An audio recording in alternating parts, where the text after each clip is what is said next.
Welcome to She Wrote Plays, new takes on works from a century ago by neglected women playwrights, talented writers whose theatrical contributions have been largely forgotten, but their feminist themes are still resonant today. This series of audio dramas is produced by WTJU and the Department of Drama at the University of Virginia. It's made possible by a UVA faculty research grant for the arts. This season of She Wrote Plays features plays by Alice Gerstenberg, Rachel Crothers, May Miller, Susan Glassbell, and Mary Burrill. Episode number 6, Stragglers in the Dust by May Miller. May Miller was a poet, playwright, and educator, and the most widely published playwright of the Harlem Renaissance. Miller made significant contributions to American theater through her insightful works that explored themes of race, identity, and social justice. One of the aspects of Miller's writing was her commitment to portraying African American life with depth and authenticity. At a time when mainstream representations often perpetuated harmful stereotypes, Miller's plays offered nuanced depictions of African American characters, their struggles, aspirations, and resilience. Moreover, Miller's impact extended beyond the stage and the written word. She was actively involved in promoting African American theater and fostering opportunities for African American playwrights and actors. Her advocacy helped pave the way for greater representation and recognition within the theater industry, challenging institutional barriers and advocating for diversity in artistic expression. Most Black playwrights of the time featured all Black casts, but Miller sometimes included white characters, such as in Stragglers in the Dust, while retaining her focus on the African American experience. Nan, a 50-year-old Black woman, sits on the steps of a cemetery.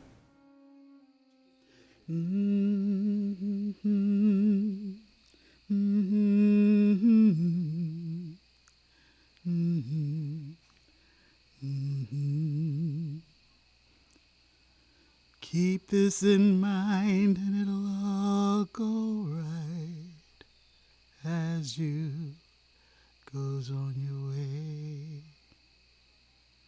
Be sure you knows about all you tells, but don't tell all you know.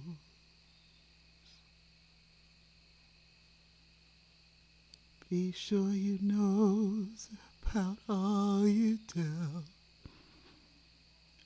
but don't tell all you know.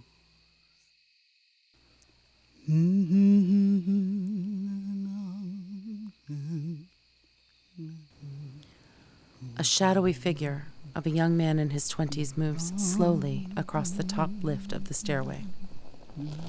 The footsteps stop for a moment as Nan hums, then pick up again and fade into the distance. After a moment, louder footsteps approach as Mac, the watchman, moves steadily towards Nan. He swings a watchman's clock in his hand.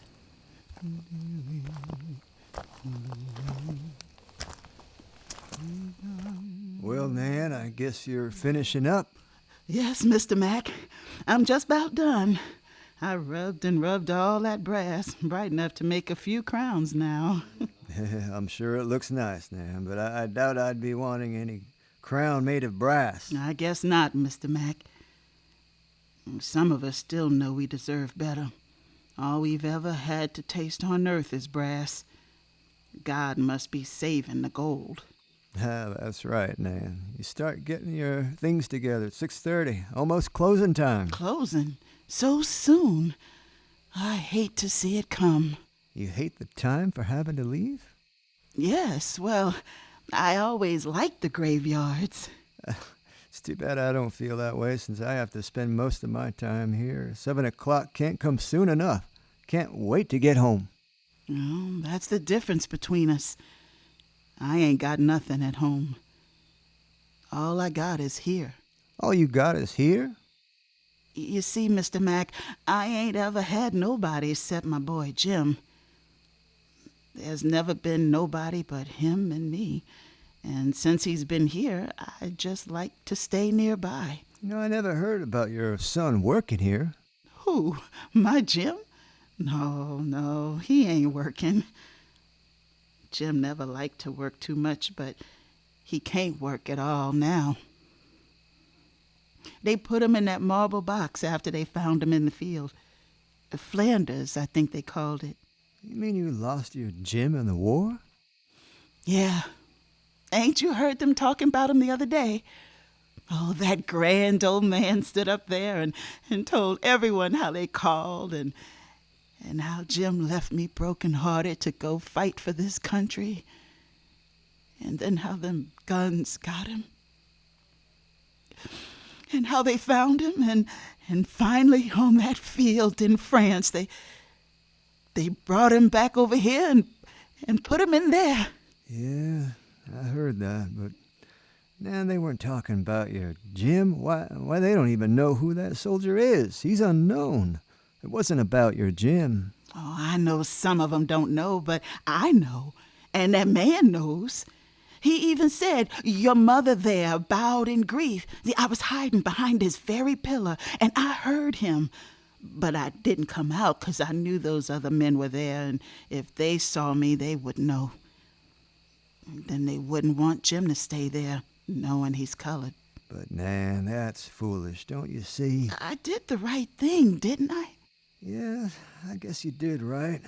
Not saying anything. The haunted face of a stranger appears from behind the last column. He listens intently, unseen by the others, and then disappears again. You won't tell anybody, will you, Mr. Mack? I don't want them moving him. Of course I won't, Nan.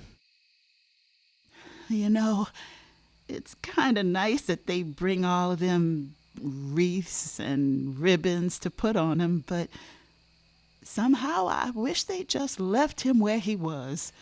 Apologies, Nan, but of all the ridiculous ideas... I know it is, I know.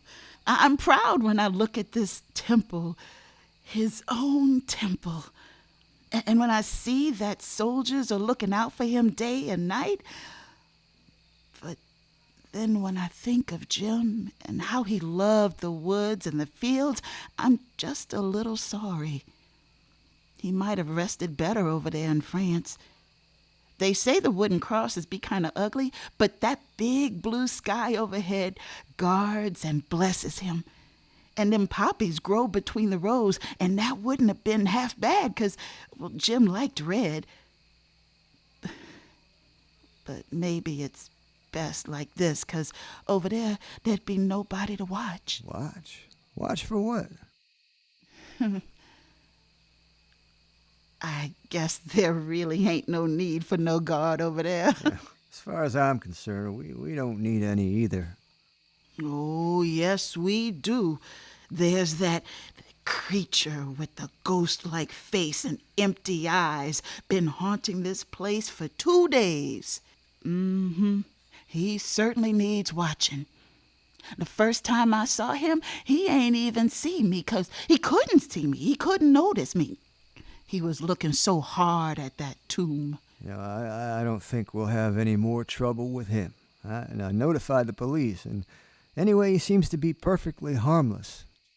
I ain't worried about it now. Jim's got plenty of protection here. Well, if you're satisfied with that protection, you should be leaving now. Thanks, Mr. Mack. If you'll be needing me again soon, just send for me, 'cause now you know I like to come. All right, now. Good night.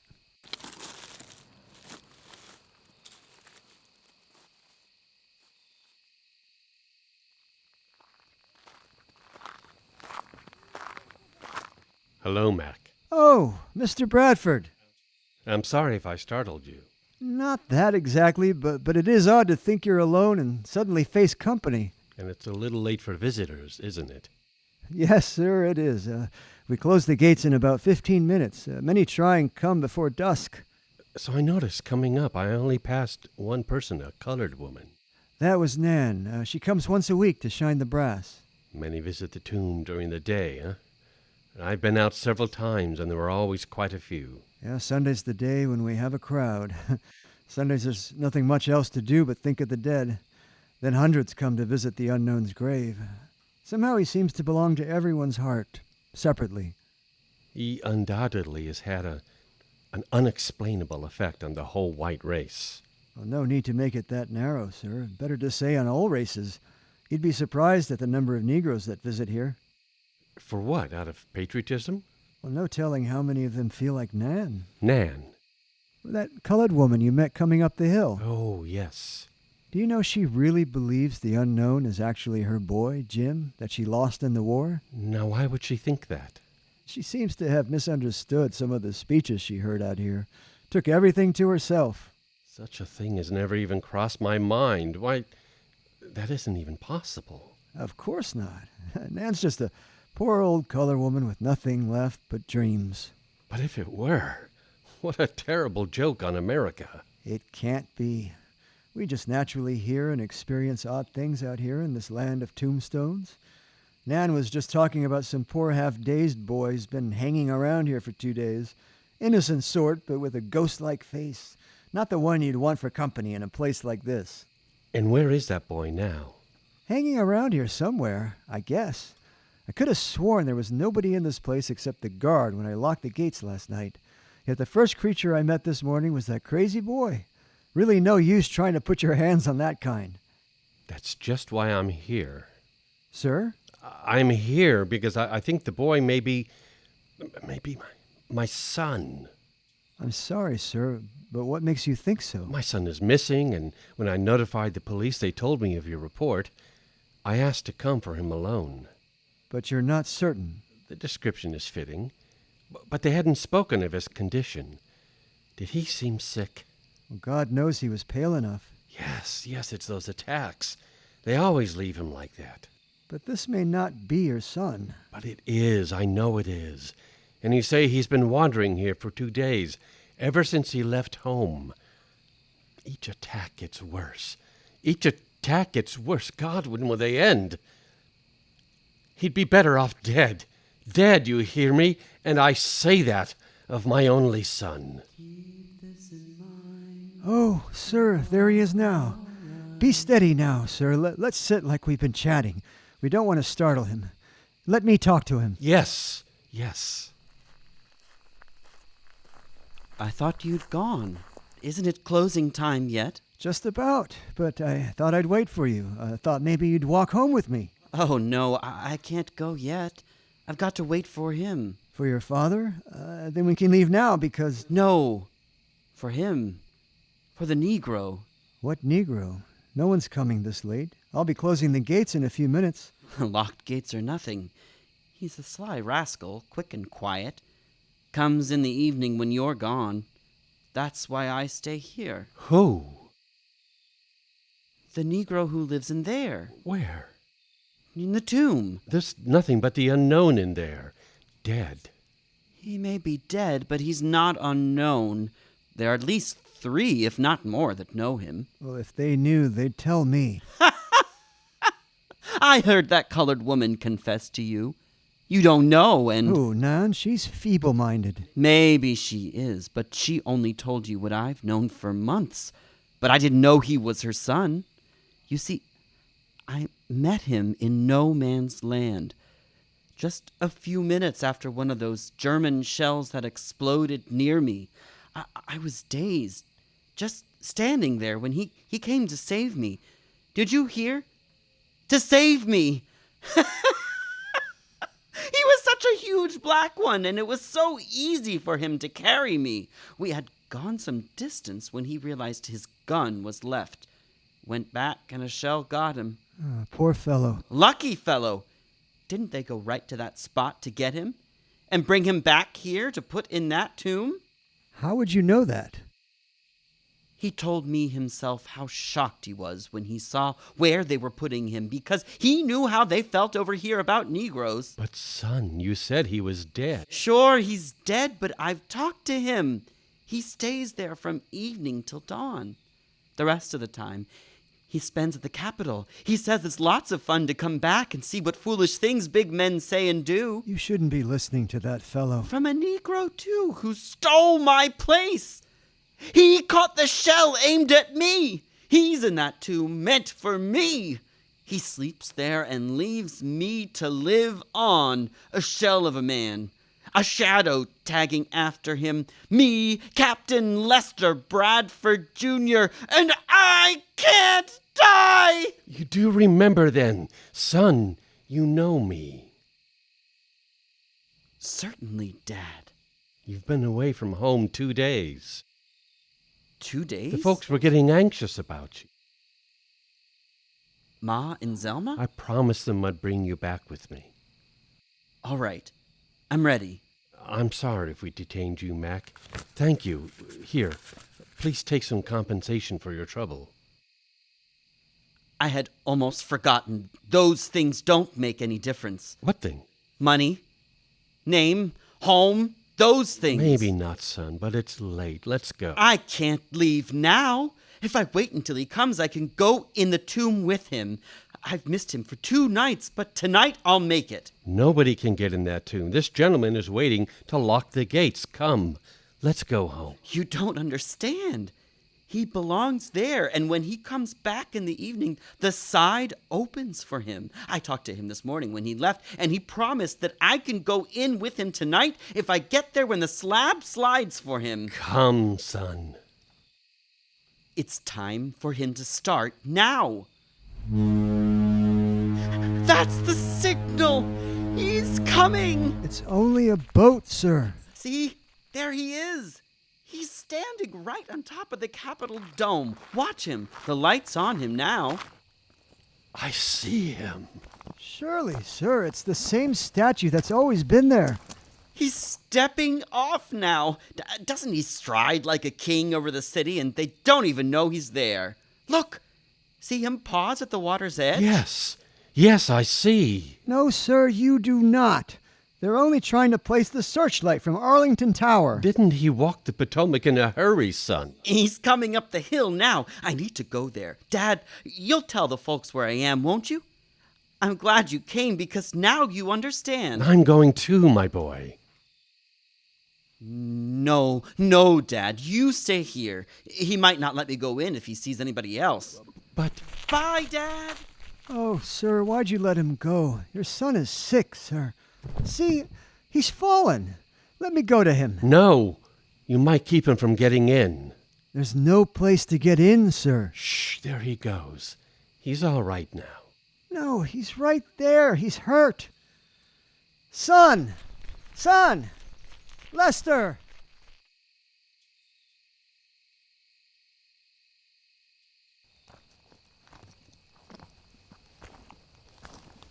I'm sorry, sir, but I fear your son is dead.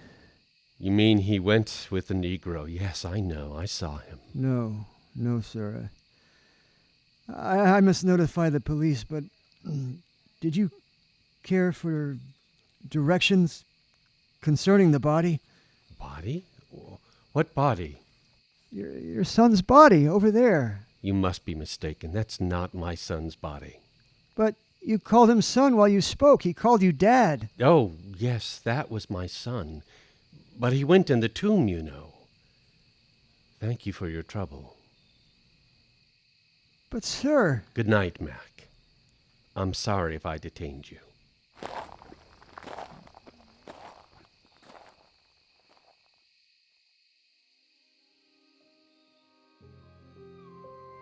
You've been listening to Stragglers in the Dust by Mae Miller. In this production, Nan was played by Ty Daniels, Mac was played by Robert Ray, Lester Bradford was played by Sean Michael McCord, the Straggler was played by Alex Davis. Stragglers in the Dust was adapted and directed by Agnes Redville and recorded at the WTJU studios with sound design by Louis Reining. The recording engineer for all plays is Louis Reining. The executive producer of She Wrote Plays is Nathan Moore, and I'm Mandy Schuker. Music in this episode by Blue Dot Sessions. You can hear all the plays in this series at shewroteplays.org.